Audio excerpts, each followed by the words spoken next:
बिस्मिल्लाहिर्रहमानिर्रहीम। आज का lecture Punjab text book board Lahore class 9 से है।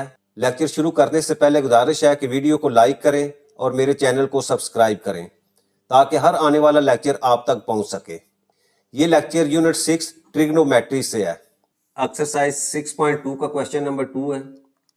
Find the following right angle triangle ABC, find the trigonometric ratios for which measurement of angle A is equal to five and measurement of angle C is equal to theta. अच्छा, ये एक diagram दी हुई है, right angle triangle दी हुई है। इसमें वो कहता है जी आपका ये जो एंगल है A जो है ये आपका फाई है और आपका जो C एंगल है ये थीटा के इक्वल दिया हुआ है। ये आपका B जो है ये आपका राइट एंगल है। तो ये ट्रिग्नोमेट्रिक रेशियो जो है इनको आपने फाइंड करना है। अच्छा, अब देखो इसमें एंगल थीटा के लिहाज से भी दी हुई है और फाई के लिहाज से भी दी हुई है। अच्छा, अगर तो हम सबसे पहले वो एंगल थीटा की बात करें, साइन थीटा, ठीक है। अच्छा, अब देखिए जब भी हम एंगल ये थीटा को लेंगे तो थीटा के सामने हमेशा जो है वो आपका परपेंडिकुलर होता है, तो इसका मतलब ये आपका परपेंडिकुलर होगा और ये आपका हाइपोटेनस है 90 के यानी राइट एंगल के सामने, तो ये आपका बेस हो जाएगा। यानी जो एंगल आपने लिया है उस एंगल के और राइट एंगल के दरमियान वाला बेस होता है। तो थीटा जब हमने एंगल लिया तो आपके जो साइड्स जो है ना वो आपकी ये हो जाएंगी कि ये बेस हो जाएगी, ये परपेंडिकुलर और ये आपकी AC जो है ये हाइपोटेनस के इक्वल है।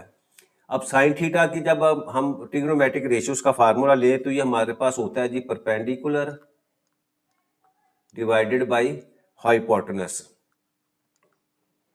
अच्छा, अब देखें यहाँ परपेंडिकुलर का आपकी वैल्यू ये है, ये मेजरमेंट ऑफ AB यानी इसको मेजरमेंट ऑफ AB आप लिख सकते हैं, डिवाइडेड बाई आपके पास हाइपोटेनस आपके पास ये AC है तो इसको मैं लिख सकता हूँ मेजरमेंट ऑफ साइड AC। अब देखो AB को हमने रिप्रेजेंट किया हुआ है किससे, C से, और आपकी AC जो है उसको हमने B से रिप्रेजेंट किया हुआ है। तो ये आपके पास साइन थीटा की वैल्यू जो है ये आ जाएगी। अच्छा, उसके बाद सेकंड देखें आपके पास, सेकंड में आपके पास है कॉस थीटा। तो कॉस थीटा की जो है वो होता है जी आपके पास बेस डिवाइडेड बाय हाइपोटेनस।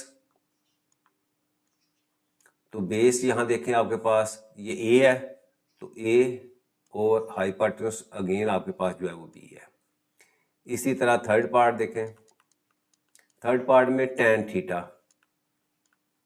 अब टैन थीटा की जो रेशियो है आपके पास उसकी वैल्यू होती है जी परपेंडिकुलर ओवर बेस। तो सबसे पहले हम लिखते हैं जी परपेंडिकुलर डिवाइडेड बाय बेस।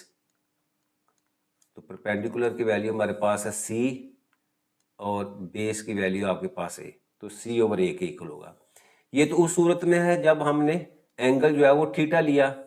अब हम नेक्स्ट जो हमारे पास तीन जो है वो रेशियोज हैं वहाँ एंगल हमारा जो दिया हुआ है वो फाई है। तो अब ये वाली जो है वो हमारी जो साइड जो है वो चेंज हो जाएंगी।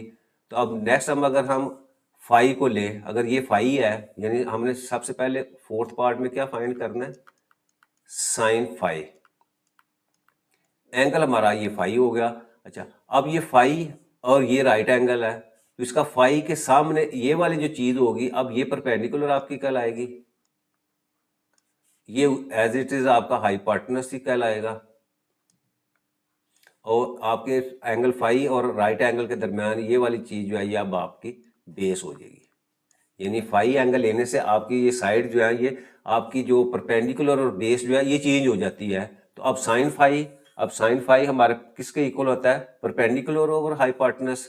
हम लिखे परपेंडिकुलर ओवर हाइपोटेनस। तो अब परपेंडिकुलर की वैल्यू देखें, यहाँ हमारे पास A आ गई, वो A लिखा और आपके पास हाइपोटेनस की वैल्यू अगेन जो है वो C आ जाएगी। फिफ्थ पार्ट यहाँ है जी आपके पास कॉज ऑफ फाई। अब कॉज आपके पास बेस डिवाइडेड बाय हाइपोटेनस के इक्वल होता है। तो अब बेस यहाँ हमारे पास C है, C ओवर B, और आखिरी हमारे पास है जी टैन फाई,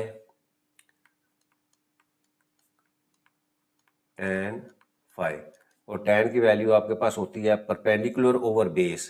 तो परपेंडिकुलर आपने ऊपर लिखा है न्यूमरेटर में और बेस आपका, तो परपेंडिकुलर यहाँ देखिए आपके पास है A और बेस की वैल्यू जो है वो c।